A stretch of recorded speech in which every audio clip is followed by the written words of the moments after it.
Thank you, Phil, and good morning, ladies and gentlemen. It's a delight to be here, and especially to hear the addresses this morning from the Queensland Attorney General, Information Commissioner, and Privacy Commissioner. I really like that you're so switched on about the intersection of privacy and technology and how it's going to unfold in the future. As a futurist, I spend a lot of my time going into research labs to see what they're working on and where things are going to be over the next 10 years and beyond. And I spend a lot of time talking to these researchers and innovators at startups in lots of different places around the world. Without a doubt, there are an amazing array of technologies that are coming online right now that are going to create a world in 10 years that may be unrecognizable, and in 20 years may seem straight out of a science fiction movie. These technologies are going to completely disrupt industries like transport, logistics, agriculture, manufacturing. Almost any industry that you can think of is going to be disrupted. But along the way, these same technologies have very, very clear security and privacy implications. And that's what I want to talk to you about today. And to do this, I'm going to weave you in and out of the here and now and the future, share some things that I'm concerned about in the here and now, and where this may go over the coming 10 years and beyond. Right now, if I were to describe security and privacy, I would say we are in a state of ongoing war. Every single day, I read of some other hack. Last week, it was Gumtree. There was also a Minecraft hack in the United States.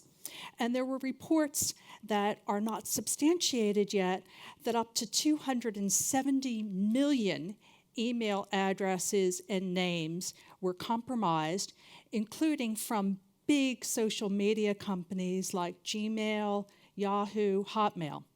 Just yesterday, the scuttlebutt was that this may have been a false alarm and that this may have been really old data with old passwords. It's yet to play out. But it doesn't matter what day of the week it is. There's always something new that is alarming that comes across my desk. Today, the biggest attack vector is still through computer networks, but mobile phones and other devices like wearables are coming up next. Just out of curiosity, how many in the room are using iOS for your device? Just raise your hands. How many are using Android? Fewer, but still some of you. Well, let me share a little bit about the world of mobile applications. The apps that are on our smartphones are not always what they seem, and Android is particularly susceptible. A classic example of an app that does things it shouldn't is this brightest flashlight free app. Over 50 million people downloaded it and didn't realize that this flashlight was actually spying on their every move and reporting it back to advertisers. Then there's this game called Flappy Birds, right? There are about 300 clones of this on Android, and 79% of those applications contain malware, many of them which let you get at the root access to that mobile phone. That means they can get to any application and any data on your phone. We're seeing more and more mobile banking. How many of you do banking with your phone? Right? Quite a few of you. You might want to be using Apple Pay at some point. If you have these applications on there and you've got malware that's got root access, guess what the cyber criminals can get up to? And then at the end of last year, one that really got me worried came out, and it's called the Ace Card Trojan. And this runs on Android, and what it does is it masquerades on top of legitimate applications like banking applications, like Twitter, like Skype, like PayPal, and you're entering this information thinking that you're working with an application that you know, but it's really going off to cyber criminals. It's a big worry. iOS isn't immune either. There's an application or a malware that infects your computer and from there travels up the cord when you sync your phone. It's called WireLurker. There's so many of these things that we really do need to be very diligent about the stuff that we have on our phones, the kind of information that we have, and who's tracking us, who's siphoning off our contact list or doing other things that are perhaps even much more nefarious. Now, one of the other things that I've read very recently is a study out of the United States that talked about how healthcare professionals use their mobile phones. And as it turns out, about 80% of healthcare professionals use their mobile phones in some way, shape, or form connected to their patients. What they also found in this study, and this is US-centric, but there are obvious analogies here, is that 27 million people who had Android also had a healthcare app on their phone, and there was an Android malware infection on that phone. That's a lot. One of the other things that came out of the study that I was really dismayed to hear was that 48% of the people interviewed didn't even use a password or a Touch ID on their mobile phone. So that wasn't limited just to health professionals, but if you think about it, if you've got roughly half the population not even putting in basic protection on their phone, what kind of security is there? So with medical professionals, the thing that's scary there is that they've got your information and my information, and they're sharing it, but they may be exposed to malware, or they may not even have passwords. So we really do need to start paying attention to who else's data we have on our phone in addition to our own. And then we get to this whole idea of protecting our children. And Rachel, you mentioned that in your comments, and so did the Attorney General. We need to protect our children, but at what cost? There's an application that I was looking at called TeenSafe, and what this does is it secretly allows a parent to monitor the stuff on a child's phone. So if you wanted to install it on iOS, all you need is their Apple ID and password. And it allows you to look at all their text, even things that were deleted. It allows you to see a phone log of who they might have called, track their location, all of that. You might argue, well, as a parent, I want to be able to do that. But what if somebody other than the parent has that kind of application? What if your child has shared their password or their Apple ID and lets someone else do that? Who might be tracking your child in everything that they do? Or what if it's not being used to spy? Really, that's what it is, spy on a child. What if it's a spouse or a partner or a coworker wanting to use this kind of application too? Now, you sign up to it and you pay a monthly fee, and you probably have a click-wrap terms of agreement, but who's to say that somebody isn't going to lie and track someone that they should not be tracking? I find it kind of creepy, almost as creepy as the connected Barbie doll. Has anyone heard about that? It's a Barbie doll that records what your child is saying. It's connected to the internet, and it uses artificial intelligence, and it plays back stuff to your child based on what she or he may have said. And then as a parent, you can get daily email recordings or weekly email recordings. But it also says in the click-wrap terms that it may be used for other purposes, right? So here you've got this toy, and it, who knows what the Barbie's going to say, right? They may be doing advertising or something else. Or, kids have very vivid imaginations. What if your child says something, just in play, it's fantasy, and 5 years from now, it's out there in the public domain, and it's used to embarrass them or bully them or do something else. We have to really think about what we're doing with these technologies. Then we have a big scuffle that happened a few months ago of the Apple versus FBI, where FBI in the United States had an iPhone purportedly from a terrorist at the San Bernardino event in December. It was an unfortunate incident. Some people died, and the FBI couldn't get into the phone because of the security on the iOS, and they essentially sued Apple and wanted Apple to put in what would amount to be a backdoor for people to be able to use brute force hacking to get into an iPhone.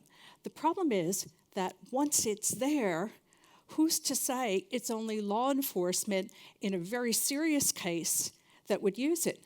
Couldn't cyber hackers use it as well? Or what about scope creep?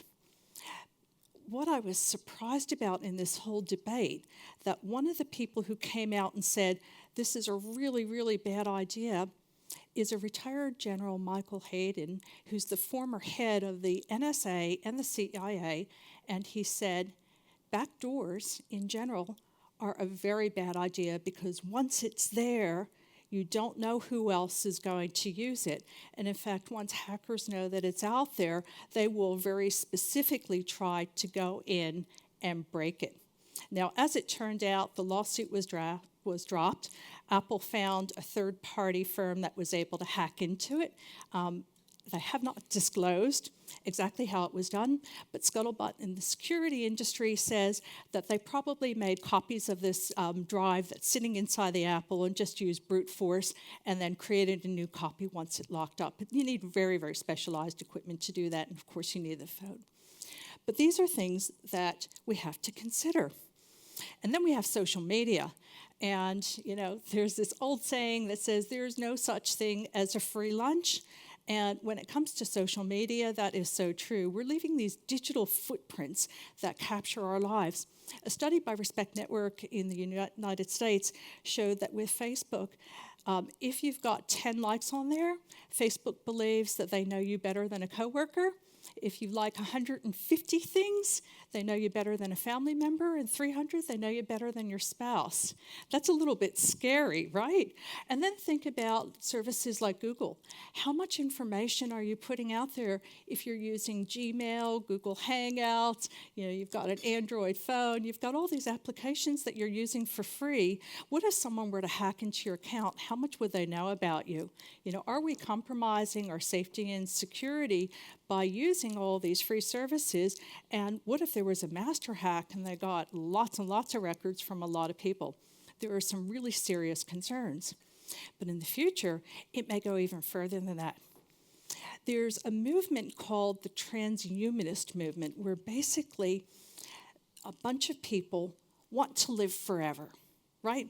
They want to be able to take their minds and upload it into a computer with all of their memories and associations and pictures and all sorts of stuff, eventually be able to upload it into a robot, and then beyond that, perhaps upload it into some sort of living organism, maybe a clone of a human.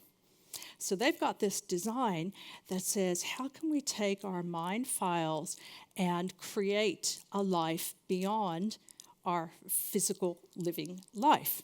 Now, there's an interim step, and that is to create these mind files which mimic living people combined with AI to be able to do this kind of emulated personality.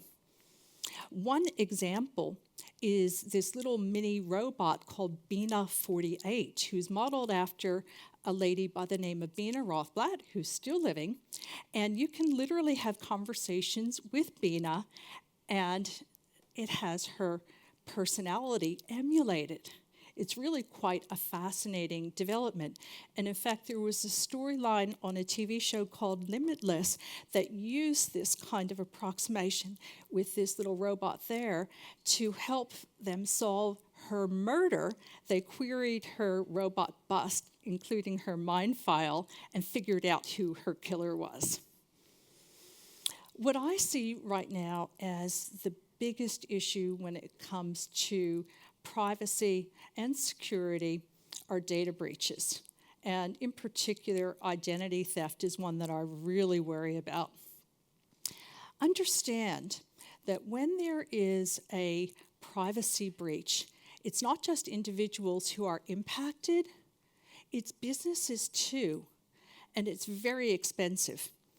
In fact, the more regulated an industry is, the more expensive it is on a per record basis. But it's more than just money. Let me give you an idea of fallout. About 2 years ago, Target was hacked.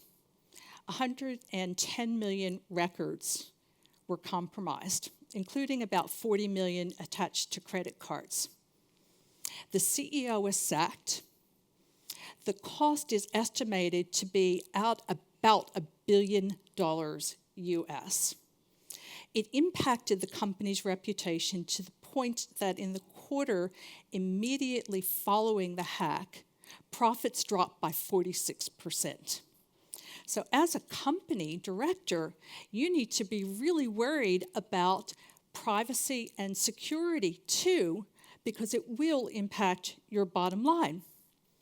Here's another classic example of a hack that has impacted a company as well as individuals, and that's the Ashley Madison hack.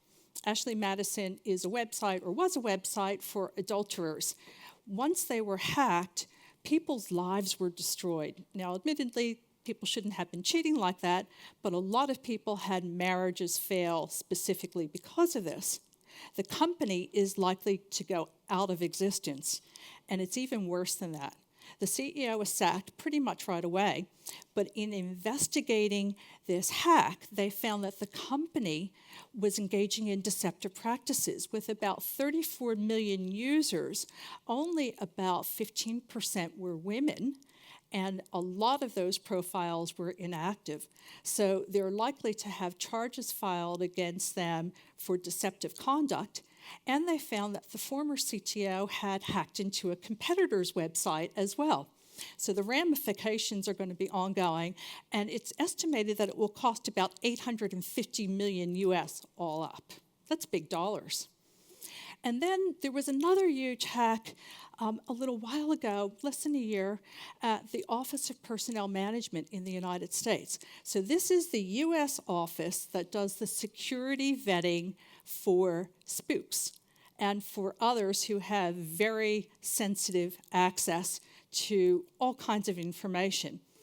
And because of the nature of what these people are doing, this office was collecting everything you can imagine about you as a person and your family, your date and place of birth, everybody that you've ever had contacted with, the people that you've traveled with, the places that you've gone, your social security number, and your fingerprints.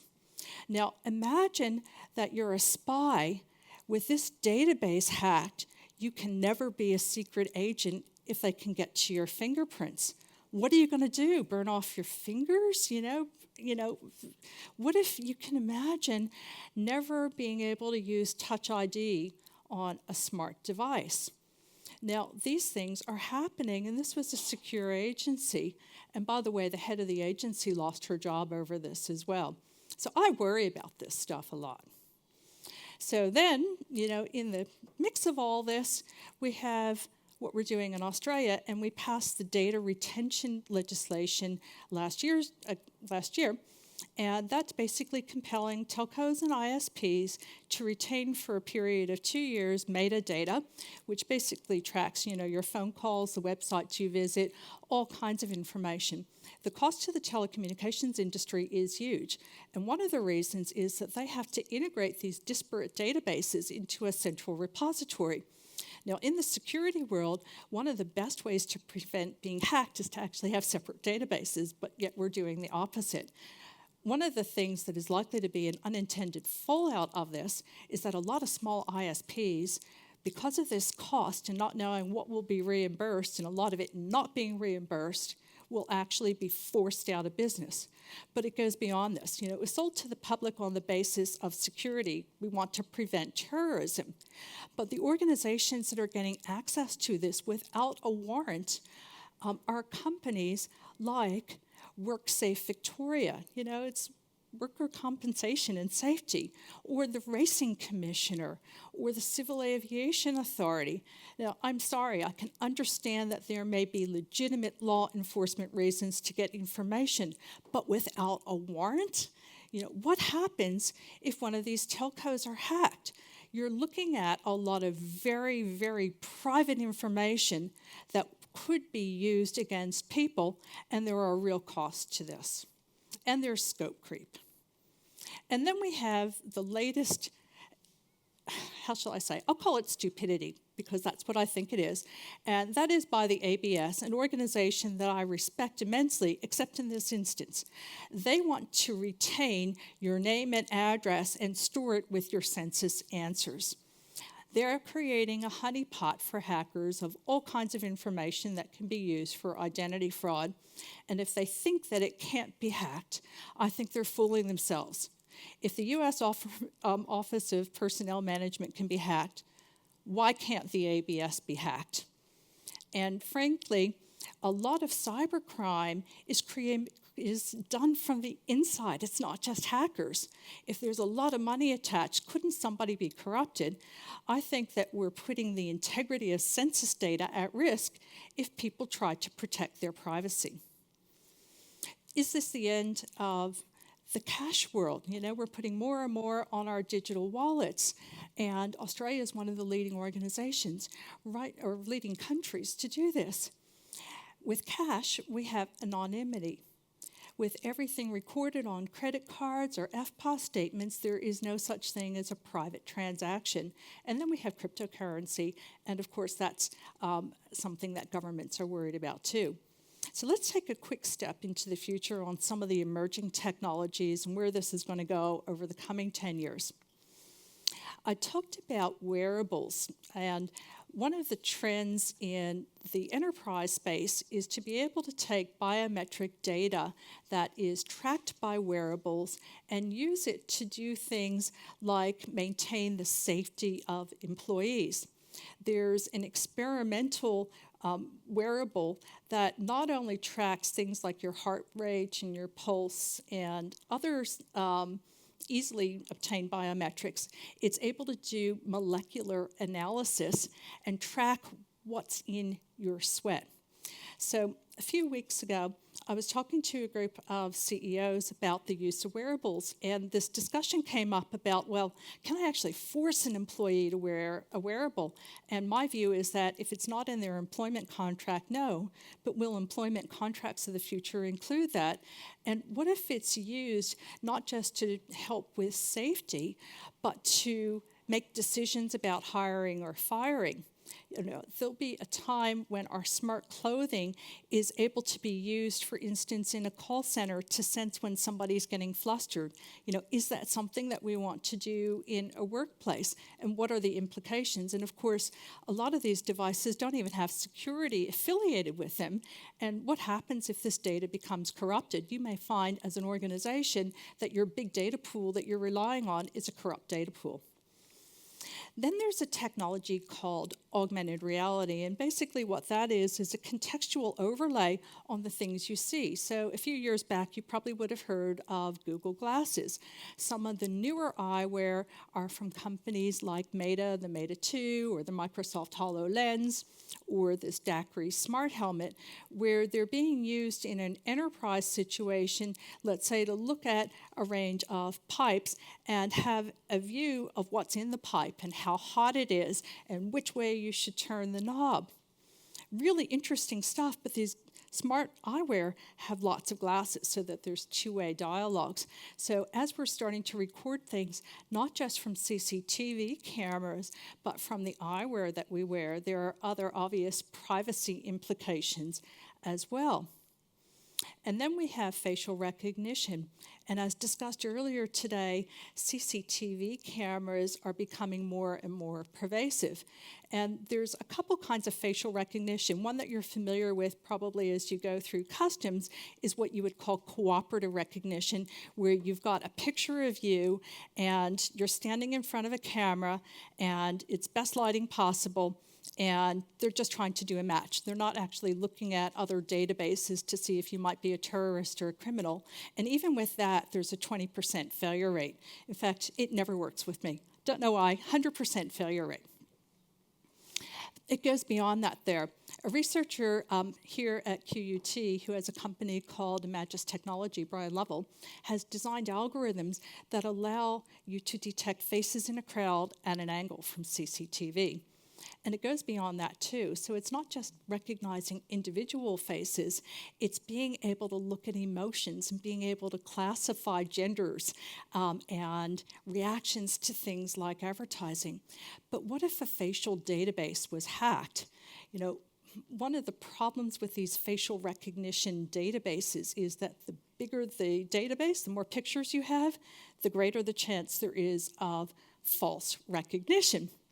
And not only that, but what if somebody takes a picture of criminals and sticks your picture in there instead, and suddenly you're being targeted and harassed because you're thought to be a criminal? You have to suddenly prove that you're not who this facial recognition database is. It gets a bit crazy.